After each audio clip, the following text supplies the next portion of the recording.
Merci d'être sur la télévision Labari pour suivre le journal de ce jour, dimanche 30 mai 2021. Mesdames, Messieurs, bonsoir et bienvenue à tous. Nous recevons, comme tous les dimanches aujourd'hui, notre invité, c'est le secrétaire général de la Confédération nigérienne du travail, CNT, Sako Mamadou. Bonsoir Sako. Bonsoir. Et merci d'avoir accepté notre invitation. Et pour commencer ce journal donc, avec vous, nous allons parler de la situation au Mali, au cœur actuellement d'un sommet extraordinaire des chefs d'État des pays de la CEDEAO, donc à Accra. Accra, c'est le pays qui assure la présidence en exercice de cette organisation. Et à marge de cette cérémonie, le président français Emmanuel Macron a annoncé a annoncé le retrait des soldats français au cas où la situation continue dans cette lancée. Très brièvement pour commencer, comment vous avez appris cette déclaration du président français par rapport à la situation au Mali? Je dirais tout d'abord que le Mali c'est un pays souverain. Le Mali n'est pas sous tutelle. Je crois qu'aujourd'hui, la France est au pied du mur. Vous validez la situation au Tchad, mais vous imposez contre la volonté du peuple malien. Non. Cette fois-ci, je pense que la pluie ne passera pas. Et vous avez vu la démonstration faite par les populations maliennes derrière leur chef d'État, la société civile, les partis politiques. Je crois que cette fois-ci, il y aura un changement. C'est le déclic. Et ça va changer dans beaucoup de pays.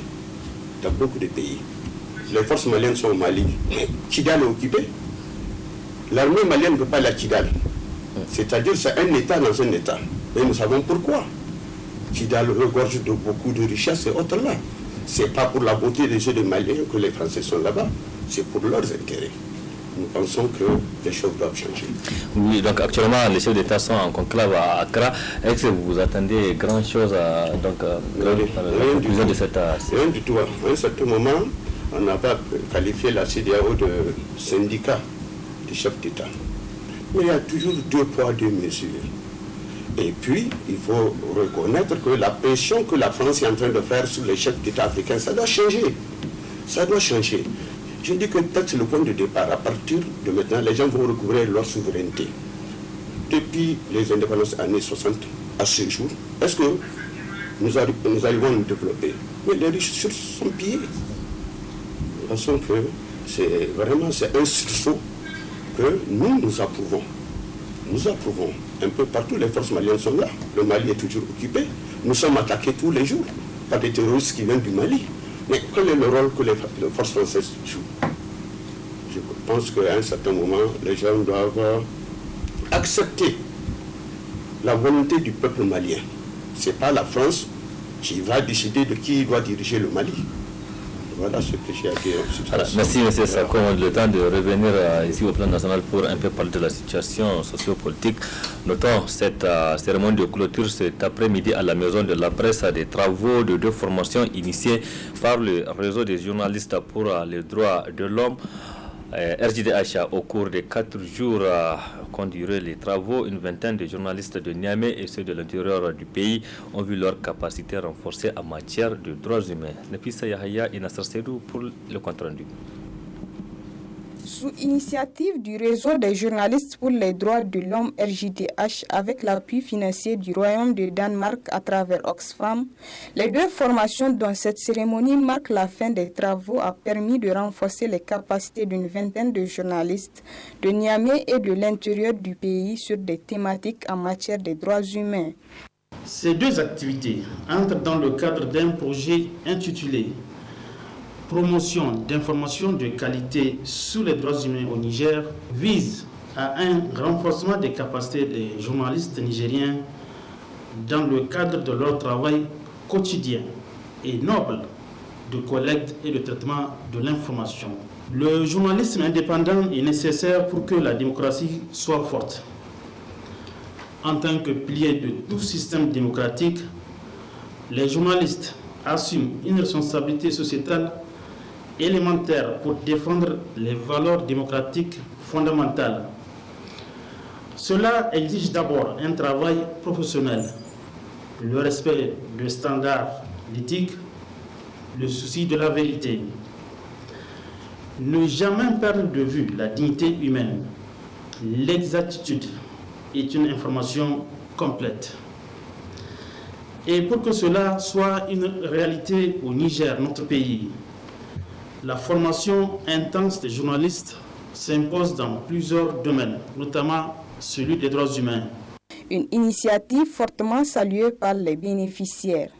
Pour un journaliste, apprendre assez sur le droit, apprendre plutôt sur le droit, ce n'est jamais assez. Et aujourd'hui, durant ces 4 jours, nous sommes venus pour une formation en général sur la promotion et la protection des droits humains. Et donc, mon sentiment, c'est que ça peut nous éviter dans le temps, à l'avenir plutôt, certaines dérives que nous faisons, surtout dans nos expressions et surtout aussi souvent dans nos interventions même.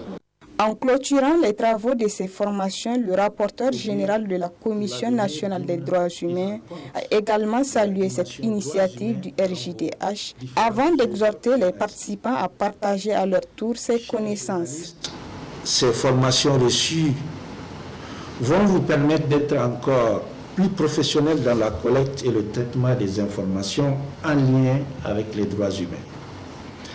Par ailleurs, vos auditeurs, téléspectateurs, lecteurs seront à leur tour mieux édifiés à travers vos reportages et débats.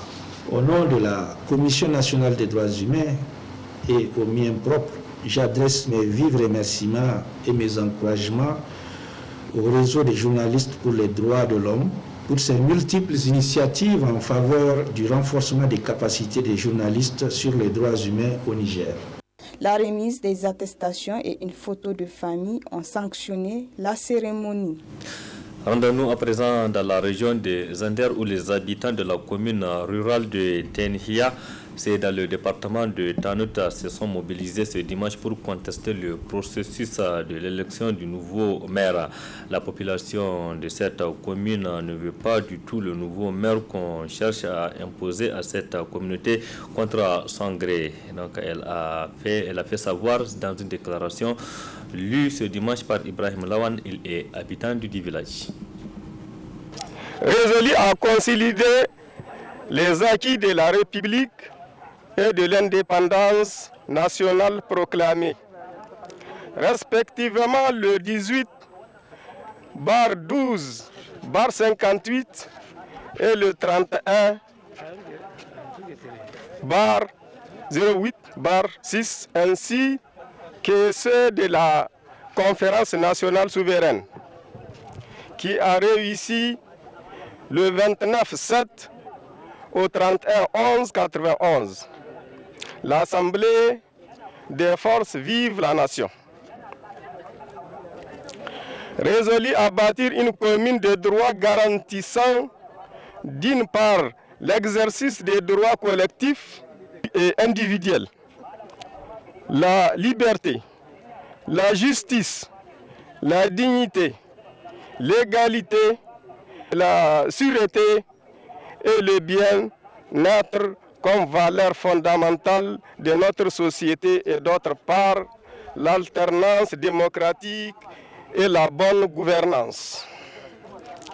Résolu à bâtir une commune unie, digne, pacifique, industrieuse et prospère. Vu les articles 3, 4 et 22 de la Constitution, vu le décret numéro 2016-77/PRN/MISP/D/ACR du 26/1/2016 en son article 1 fixant le nombre de sièges à la commune rurale de Tenhia à 12.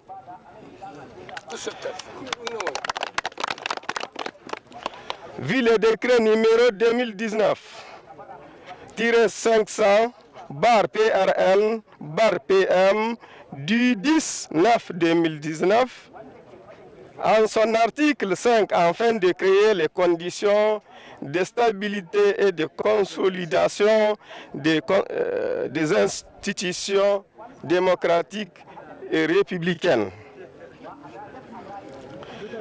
nous, ressortissants de la commune rurale de Tenhia, demandons aux autorités administratives compétentes de nous garantir la paix, la sécurité et la quiétude sociale en permettant à nos élus locaux de nous choisir un homme du peuple qui conduira notre chère commune rurale de Tenhia vers le développement économique, social et culturel. Vive notre commune rurale de Tenhia. Vive l'union pour la commune. Vive la paix. Qu'Allah bénisse notre président et bénisse notre pays. De la région de Zander, rendons-nous à présent à celle de Tillabéri où la situation sécuritaire reste toujours dégradée dans cette partie du Niger. Une situation qui préoccupe les organisations de la société civile qui, dans une déclaration rendue publique la semaine dernière, elles ont déploré le traitement réservé notamment aux personnes déplacées de la commune d'Anzourou. Un extrait de cette déclaration avec Adamou Oumarou. Nous constatons avec consternation la paupérisation planifiée des populations de la région de Tillabéri par les forces du mal et leurs complices sous l'œil bienveillant des commanditaires. En effet, depuis un certain temps, nous avons relevé et dénoncé des actes somme toute liberticides tels que la perception illégale d'impôts, le brigandage, les vols d'animaux, les incendies volontaires d'écoles, de boutiques et de greniers, les assassinats ciblés et ce dernier temps, la spoliation pure et simple des terres. Déplorant de manière générale l'abandon des populations civiles des zones d'insécurité à leur triste sort et les conditions lamentables d'accueil et d'installation des déplacés internes de l'Anzourou. Condamnons les exactions et meurtres perpétrés sur les paisibles populations de la région, occasionnant de nombreux déplacés dans plusieurs départements tels que Bani Bangou, Tera, Abala, Walam, Ayerou, Tillabéri. Fustigeons l'insouciance, voire la démission des autorités quant à la gestion de la sécurité des personnes et de leurs biens dans la région. Condamnons la sous-traitance de la sécurité des Nigériens par les princes au pouvoir à des forces étrangères qui ont leur propre agenda pour le Sahel. Relevons le manque d'empathie manifeste des autorités pour les populations déplacées, victimes des exactions des GAN. Sinon, comment comprendre la volonté des autorités de faire retourner ces déplacés venus d'Anzourou dès les premières heures de leur arrivée, au moment où aucune mesure plausible n'a été prise au préalable? Regrettons qu'après plus d'une semaine de leur arrivée, ces populations soient toujours dépourvues d'abri, malgré la chaleur et les vents de poussière. Déplorons le retour hâtif et forcé de ces populations profondément meurtries et affligées par l'insécurité et les conditions d'installation, exposées aux intempéries de toutes sortes. Tenons pour seuls et uniques responsables les autorités si d'aventure ces populations feraient face à de nouvelles représailles. Exigeons le départ des forces étrangères dont la présence sur notre sol n'a rien de sécuritaire.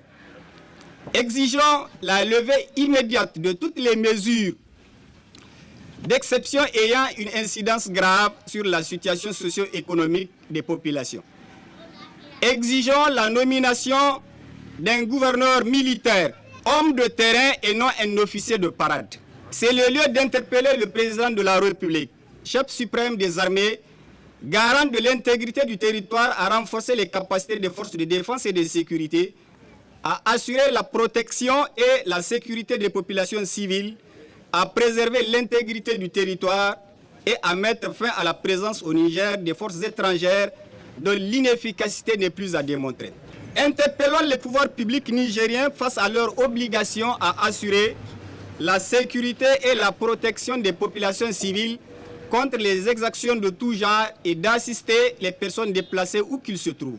Nous, population de Tillabéri, regroupées au sein des structures de la société civile de Tillabéri, demandons aux populations éprouvées de rester vigilantes, unies et solidaires, tout en développant des stratégies de lutte en collaboration avec les forces régulières pour venir à bout des groupes armés et autres narcotrafiquants dont les actions conjuguées ont conduit à l'hybridation de cette crise sécuritaire qui devient de plus en plus pernicieuse et insoutenable. Les organisations de la société civile de Tillabéri entendent continuer la lutte pour le retour définitif de la paix dans la région de Tillabéri et tout le Niger entier. À cet effet, elles invitent l'ensemble de la population à se tenir prête et mobilisée pour répondre massivement à la marche qu'elle organisera prochainement. Le Niger maintient toujours sa position du dernier pays dans le monde, donc notamment dans le rapport sur l'indice du développement humain IDH publié la semaine passée, un rang qui ne surprend pas au vu du traitement réservé aux secteurs sociaux de base, notamment l'éducation, la santé ou l'accès à l'eau potable, estime l'acteur de la société civile El Hadj Idi Abdou. L'indice, en réalité, pour faire simple, il parle du niveau de développement d'un pays. C'est de cela qu'il s'agit. C'est de bien-être des citoyens. Quel est le citoyen nigérien qui jouit d'un bien-être? C'est qui? Qu'on nous l'amène. Donc, ce sont ces éléments-là qui sont pris en compte par l'IDH, l'indice de développement humain, qui effectivement caractérise le niveau de développement et le Niger est classé dans la catégorie des pays à développement faible. Et ça, depuis toutes ces années. Parce que quand Issou est arrivé, on était avant-dernier. Quand il est arrivé, on s'est installé dans la dernière place et apparemment, on reste encore et on demande. Donc, vous voyez, c'est la réalité, quel que soit le temps que va prendre le mensonge. C'est dans une seconde la vérité le déchiquette. Voilà la réalité, voilà le niveau de vie des Nigériens, c'est que nous sommes derniers sur la planète. Parce que ces éléments-là, tout le monde reconnaît, la santé, l'éducation, c'est les déterminants de cet indice. Et ici, la situation est catastrophique. Le niveau de vie, c'est l'élément fondamental. C'est le pouvoir d'achat. Quel pouvoir d'achat les Nigériens ont? Donc voilà ces éléments. Donc quand quelqu'un raconte ces histoires, quand quelqu'un égrène les statistiques à consommation internationale, nous vivons la situation. On ne nous raconte pas notre vie. Je ne suis pas surpris, mais ça me fait de la peine que notre pays ait toutes ces richesses-là, pétrole, or, on a tout ça, et on demeure dernier. C'est-à-dire, on est dernier. Ceux qui n'ont pas ces richesses, ils nous dépassent. Ça me fait de la peine. Et je crois que ceux qui ont dirigé le Niger doivent avoir honte. Que vous dirigez un pays immensément riche et que ce pays se trouve dans cette... Créateurs, stylistes, mannequins ou encore photographes se sont donné rendez-vous cet après-midi dans la ceinture verte de Niamey. Objectif, tenir un shooting photo avec les tenues confectionnées avec des plastiques. Une initiative de Mabiba, styliste, créatrice de mode. Précision, Abdelrazak Hamidou Léo. Du sale pour faire ressortir le beau et le noble. Le présent shooting photo initié par la marque Mabiba via sa créatrice Bibra Kounté se tient en prélude à la journée internationale de la mode éthique avec à son origine la même créatrice le 3 juillet prochain. L'objectif, c'est de montrer qu'à travers la mode, on peut faire passer des messages forts, des messages impactants.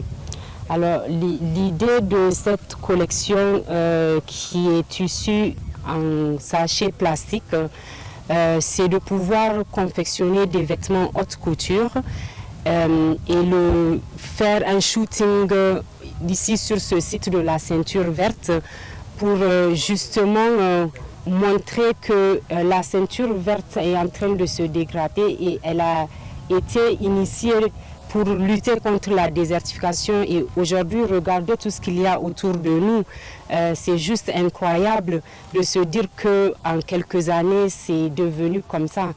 Donc voilà, l'idée c'est vraiment de sensibiliser au maximum sur notre impact sur l'environnement. Ce shooting rentre dans le cadre de la journée internationale de la mode éthique que je viens d'initier, qui va donc se tenir le 3 juillet 2021 à Bravia Hotel.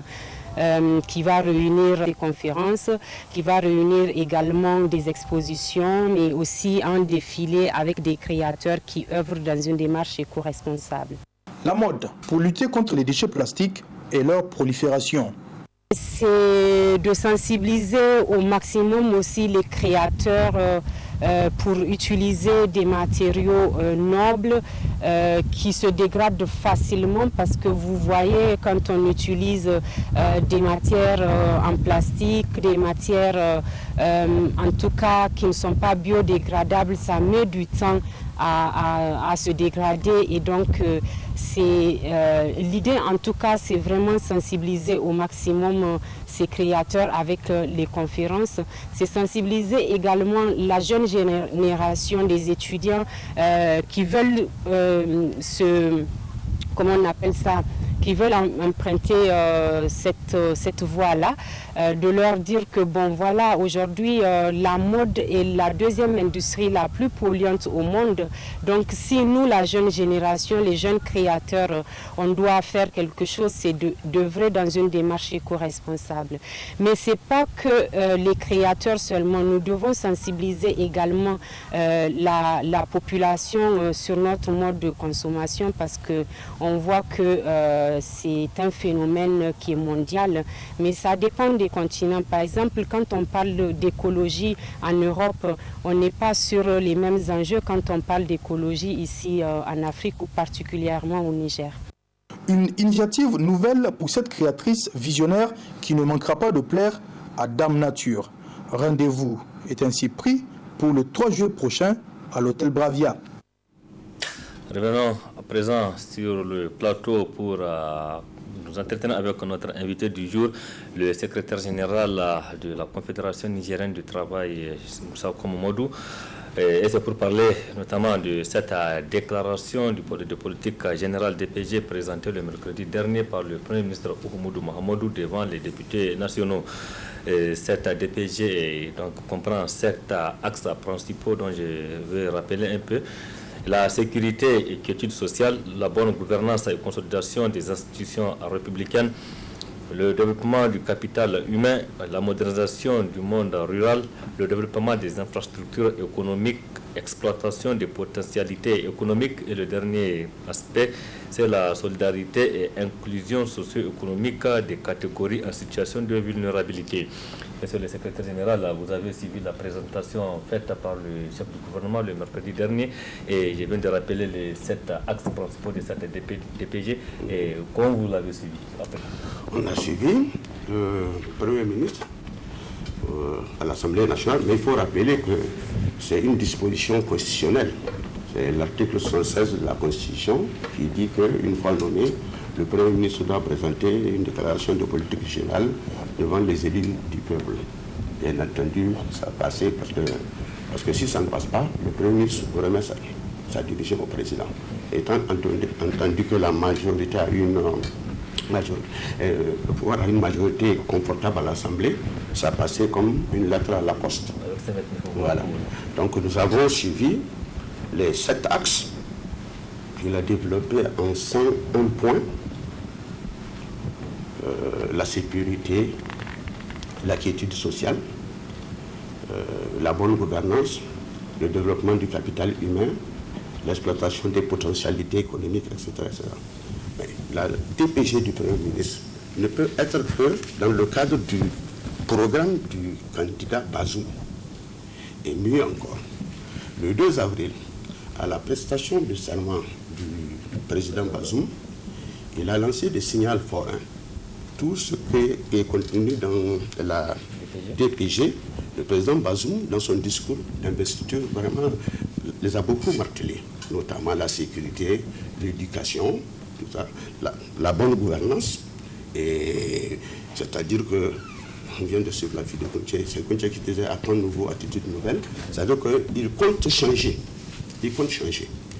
quand on parle du développement du capital humain, ça, vous prenez la Constitution, vous allez voir au titre 2, les articles 10 à 13 ne parlent que de ça. Tout le monde a droit à une protection sociale, à l'eau potable, à la sécurité, tout, à l'éducation, c'est consacré dans la Constitution de la République du Niger. Parce que les DPG, je vous rappelle que les DPG présentés par l'ancien Premier ministre, M. Brigitte Raffini, c'était la même chose, c'était bien. La DPG, c'est bien. Mais c'est dans la pratique, la traduction en acte concret qui cause problème. Parce que nous pensons que, à l'heure actuelle, le président Bazoum, il faut le dire, est en train d'innover. Il est en train d'innover parce que moi, je vais vous dire quelque chose. J'ai lu le quotidien national Le Sahel. Le Sahel, qui dit le quotidien Le Sahel, ça c'est la voix gouvernementale. Le quotidien a décrié certaines pratiques qui ont cours en ce moment au Niger. Et ils ont fini par dire consolidons, mais il n'a pas dit avançons, il a dit améliorons. C'est-à-dire que à un certain moment, les gens sont arrêtés pour dire bon, il y a eu des acquis, mais il faut améliorer parce qu'il y a eu beaucoup de travers. Et c'est pour ça que le président Bazoum a dit que désormais, que toute personne qui serait coupable de malversation, de corruption, autre-là, répondra devant les tribunaux, quelle que soit son appartenance politique. Quand on parle de bonne gouvernance, il faut qu'à un certain moment, qu'on puisse évaluer les gens. La bonne gouvernance, c'est quoi? Il y a des indicateurs. C'est la transparence. D'abord, l'état de droit, la transparence, la responsabilité, la justice, il y a l'imputabilité, la redevabilité, parce que tu dois rendre compte. À un certain moment, il faut que tout le monde soit évalué. Autant les agents de les administrations sont notés, autres là, à un certain moment, il faut évaluer les responsables des sociétés, les ministres. Quelles sont leurs performances sur le plan managérial et autres là. Il faut évaluer les gens. Je pense qu'en faisant cette évaluation, chacun va se mettre résolument au travail. Il y a un fait aussi que vous dénoncez chaque fois, la dépolitisation de l'administration. Oui, mais ça fait partie même du serment du président de la République et du Premier ministre, la dépolitisation de l'administration. Mais ça fait partie du serment coranique du président de la République et du Premier ministre. Nous pensons que quand on jure sur le livre saint, on doit chercher à s'évertuer, à ne pas faire en sorte qu'il y ait cette politisation de l'administration. À chacun selon ses mérites. Vous savez, avant, dans ce pays, il y avait des plaques dans les grands carrefours du Niger. Nous sommes tous sous la même loi, autant de Koutié. Voilà. La dépolitisation de l'administration, la lutte contre la corruption, tout ça là, c'est pour que les gens puissent les avoir toujours. Nous pensons qu'avec le président Bazoum, il peut toujours faire ça. Il peut toujours faire ça. Ce sont des slogans qui sont porteurs, n'est-ce pas? C'est vrai que le président Bazoum, par rapport à... Nous, on a eu la chance, hein, et, il a reçu les syndicats, là-bas en tant que président de l'ITN, le 5, pour qu'on parle du dialogue social, la quiétude sociale. Nous avons échangé avec lui, et dès qu'il est prêt, à travers avec nous, à examiner tous les protocoles d'accord que nous avons signés, d'instaurer même des rencontres annuelles avec lui. Donc, par rapport au dialogue social, nous avons eu la chance d'échanger avec le président de la République en présence du Premier ministre, avant même la présentation de la déclaration de politique générale. Vous voyez? Donc, nous disons, il n'y a pas de problème par rapport à ça. Nous sommes prêts à l'accompagner. Et il y a des signaux forts. Hein. Il y a des signaux forts parce que pour tout observateur, regardez, actuellement, il y a une sorte de décrispation du climat politique, la situation politique. On sent une sorte de décrispation. Nous pensons que les gens, c'est lui qui l'a dit le 2 avril, qu'il va travailler avec les partis politiques de l'opposition, les syndicats, la société civile avec laquelle il y a eu des malentendus, Mais maintenant, nous allons essayer de regarder dans la bonne direction. C'est pour cela que nous pensons qu'il y a plus ce climat politique délétère, il y a une décrispation, mais c'est bien, surtout en cette période d'insécurité par rapport à la sécurité nationale. Tous les Nigériens doivent regarder dans la même direction afin qu'on puisse vaincre les forces du mal. Moi, nous pensons qu'il est sur un bon chemin, parce que ici, au Niger, quand quelqu'un pose des actes, vous dites, ah, ça c'est bien. Automatiquement, on vous met une couleur, alors qu'il faut être objectif dans tout. On vient de présenter une DPG qu'ils disent qu'ils vont mettre en route par d'un PDS 2022-2026. Attendons de voir comment ce PDS 2022-2026 sera élaboré. Attendons de voir parce que dans la DPG, il a dit que le pétrole, c'est 25% du PIB, c'est 45%, ça sera bientôt 45% des ressources fiscales et 68% des exportations. Nous attendons de voir. On attend de voir pour que nous puissions sentir ça dans le panier de la ménagère. Parce que longtemps, moi je ne suis pas d'accord avec certains indicateurs. On dira taux de croissance 6%. Le Niger peut atteindre même les 2 chiffres. Mais les gens sont toujours dans la même situation. N'est-ce pas? Aujourd'hui, nous voulons sentir que le Niger, c'est un pays producteur du pétrole. Afin que les prix soient accessibles, afin même de diminuer la fraude. Parce qu'il y a la fraude, la contrebande par rapport aux hydrocarbures. L'essence n'est achetée que dans les grandes villes. Dans les grandes villes. Ailleurs, personne n'achète l'essence à la pompe. Donc, nous avons analysé, nous attendons de voir. Et ce qui nous a beaucoup plu dans le message du président Bazoum depuis l'investiture, c'est la situation de l'école. Et le ministre de l'Éducation nationale, devant le Parlement, il a eu à dire que l'école est à terre. Le président Bazoum, dans ses promesses électorales, disait qu'il va redresser et faire en sorte qu'il n'y ait plus de classes paillotes. Parce qu'on dit qu'au Niger, plus de 40% des classes sont en paillotes. Il y a eu un drame il n'y a pas longtemps aux Pays-Bas. Vous voyez, il faudrait qu'on change un changement, n'est-ce pas? Il faut repenser. On a eu à faire beaucoup de choses.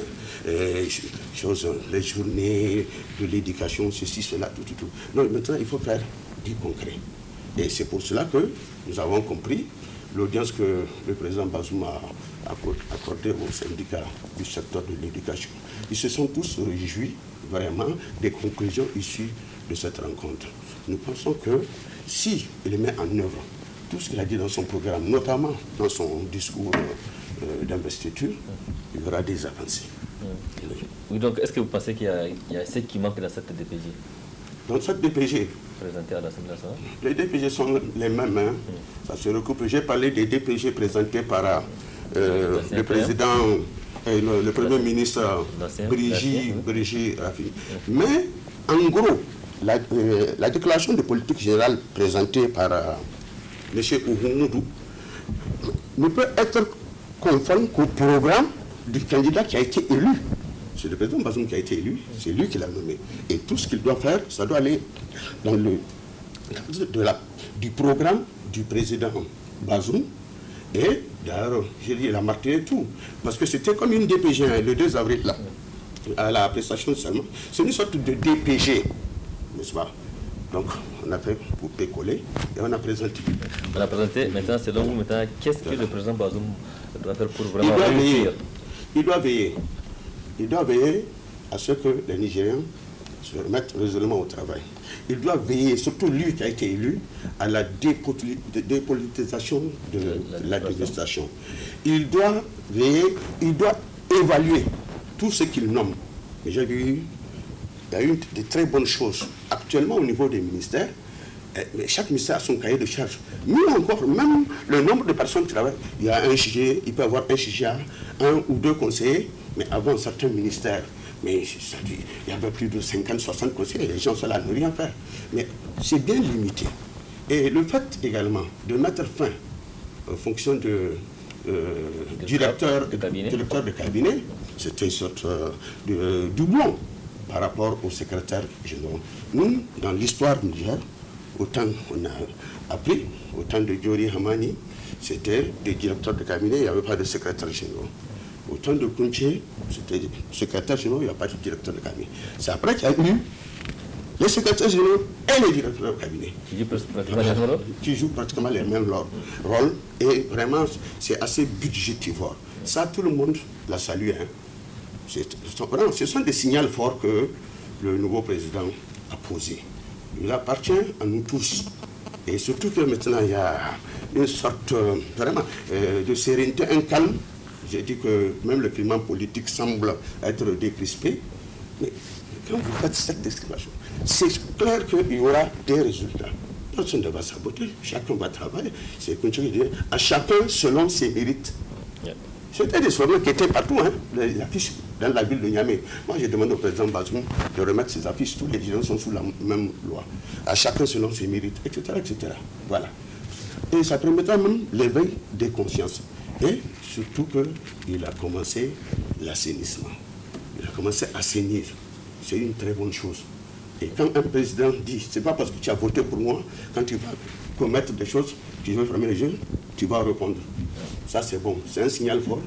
Beaucoup de gens feront attention par rapport aux actes qu'ils poseront.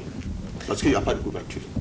Voilà. Donc, monsieur le temps, s'il nous permet, on va un peu parler de la situation sécuritaire au plan sur le pays, notamment dans la région de Difa. Difa, rien qu'avant-hier, il y avait une attaque repoussée à la porte de la ville, et la situation aussi dans la région de Telabéry, vous avez suivi tout à l'heure. Et qu'est-ce que vous dites par rapport à cette situation? Vraiment, c'est inquiétant, parce que quand des gens viennent jusque dans la ville de Difa, c'est inquiétant, c'est inquiétant. Nous ne pouvons qu'encourager nos forces de défense et de sécurité de redoubler de vigilance. J'ai vu dans la DPG, il est prévu près de 17% du budget pour accompagner les forces de défense et de sécurité, et à toute la population de collaborer avec les forces de défense et de sécurité. Parce que par les dénonciations et autres là, ça permet aux forces de défense et de sécurité de mettre la main sur ces esprits malveillants qui viennent troubler nos sommeils, n'est-ce pas? Nous pensons que nous avons confiance en nos forces de défense et de sécurité qui ont toujours défendu l'intégrité territoriale du Niger. Personne, aucune force étrangère n'a défendu l'intégrité territoriale du Niger. Donc je tiens à le dire, parce que ce qui passe au Mali actuellement, là, non. Les forces de défense et de sécurité du Niger ont toujours vaillamment défendu l'intégrité territoriale de notre pays. Et Dieu merci, avec la dotation en moyens conséquents, comme promis par le nouveau président, nous pensons que très rapidement, très prochainement, toutes nos frontières seront sécurisées, et peut-être que ce ne sera qu'un triste souvenir de l'affaire des djihadistes. Là. Voilà. Donc, pour finir, quel est votre dernier mot? Notre dernier mot, nous disons que nous sommes là pour la défense des intérêts matériels et moraux des travailleurs et de la population en général. Nous œuvrons pour l'amélioration des conditions de vie des populations. Et nous allons travailler avec les nouvelles autorités, et comme le président a déjà lancé le signal fort, c'est lui qu'on a rencontré avant même nos ministres de tutelle. Nous pensons que la DPG, elle est bonne. Hein. Si tout ce que nous présentons, on peut les traduire en actes concrets, hein, sans piétiner sur les choses. Si le Niger doit être un état de droit, si tous ceux qui ont des parcelles de responsabilité, n'est-ce pas, ont ce devoir d'imputabilité, de redevabilité, de transparence et de lutte contre la corruption, nous pensons que le Niger quittera le rang peu honorable qu'on occupe depuis 10 ans. Voilà. Merci M. Sako Mamadou. Je rappelle que vous êtes le secrétaire général de la Confédération nigérienne du travail CNT. Et merci d'avoir accepté notre invitation pour parler de la situation sociopolitique du Niger et même celle du Mali. Et merci une fois de plus pour votre disponibilité. C'est la fin de cette édition. Merci aussi à vous de nous avoir suivis. Restez en compagnie du programme de la télévision. Excellente nuit à toutes et à tous et bon début de semaine. Merci.